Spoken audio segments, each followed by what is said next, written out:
Tonight on The Explainer, we're diving into the tragic case of the Lin family murders. It's a crime that didn't just shock a quiet Sydney suburb. It was a betrayal that tore a family apart from the inside out. So, let's set the scene. We're in North Epping, Sydney. It's a peaceful, leafy suburb, the kind of place families move to for a quiet life. But on this particular winter morning, that absolute normality was about to become the backdrop for something truly unthinkable. And these words, they just cut right to the heart of it, don't they? This was from the eulogy given by the family's only survivor. It's a devastating glimpse into the personal loss at the center of this whole mystery. Okay, so let's start at the beginning, but not with the crime itself. No, we're starting with the chilling silence that came after it, and the moment the horror was first brought into the light. The first inkling that something was terribly wrong wasn't a scream or a police siren. It was just silence. Min Lin, a man known for his incredible work ethic, didn't open his news agency at 6 a.m. That was unheard of. So his sister, Kathy, and her husband, Robert Xie, who lived just down the road, went to check on them. They got to the house and found the front door unlocked. When they stepped inside, it was silent and pitch black. A quick flick of a light switch confirmed their fear. The power had been deliberately cut. But the strange thing was, downstairs, everything looked completely normal, just frozen in time. But that eerie calm downstairs was completely shattered when they went up.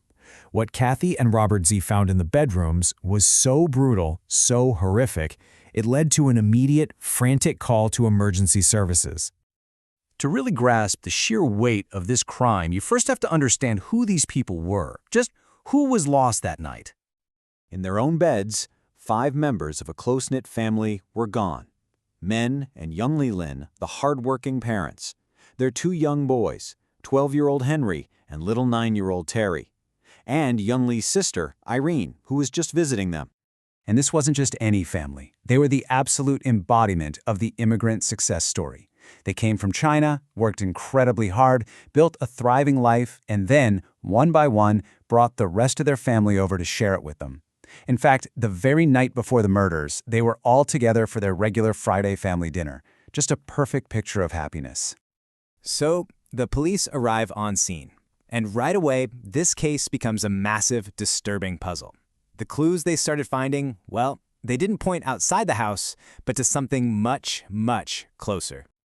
I mean, think about it. The evidence immediately threw the idea of a simple robbery out the window. There was no forced entry, nothing valuable was taken, and what's really chilling is that the killer moved with a clear purpose, leaving the bedroom of the one family member who wasn't home, 15-year-old Brenda, completely untouched. All of this pointed to one inescapable conclusion. This was not a stranger. The killer had a key, they knew the layout of the house, and they knew the family's schedule perfectly. So, with theories like a robbery gone wrong or some kind of gang violence falling apart, investigators were forced to turn their attention to the one place no one ever wants to look: inside the family itself. And their focus quickly narrowed in on Robert Xie, the brother-in-law who'd found the bodies.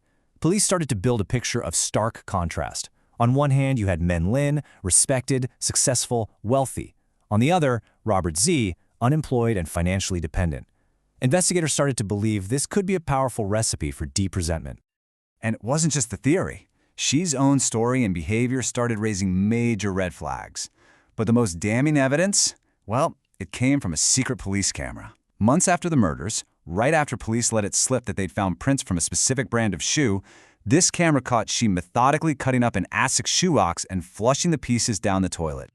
So, the circumstantial evidence is really piling up, right? It looks bad. But that's often not enough for a murder conviction. The prosecution knew they needed one definitive, physical piece of forensic evidence to tie Robert Xie directly to that house, to those murders. After years of meticulous investigation, the entire multi-million-dollar case would ultimately come down to this single, tiny discovery. And here it is. It was dubbed Stain 91, a nearly invisible blood stain found on the floor of Xie's garage. It was so small, so faint, it had to be sent all the way to the U.S. for special analysis. And the results came back? It was a transfer stain containing the mixed DNA of 4 of the victims. This was it, the irrefutable proof connecting his home to that horrific crime scene. So, They had their man, they had their smoking gun. Case closed, right? Well, not even close. Xie's arrest in 2011 was just the beginning of what would become an incredibly long and arduous path to a verdict.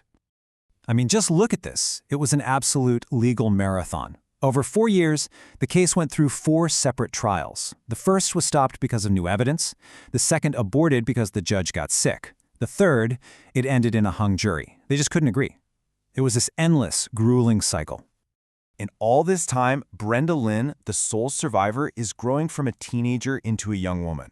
And when she finally took the stand, she made a shocking revelation that added a whole new, chilling layer to the motive. Her uncle, Robert Xie, had been sexually abusing her both before and after he murdered her entire family.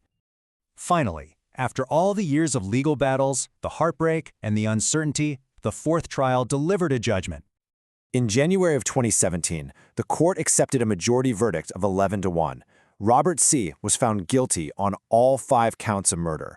The sentence, 5 consecutive life sentences, with absolutely no possibility of parole. But here's the thing. A guilty verdict, which is supposed to bring closure, instead just fractured what little was left of the Lin family.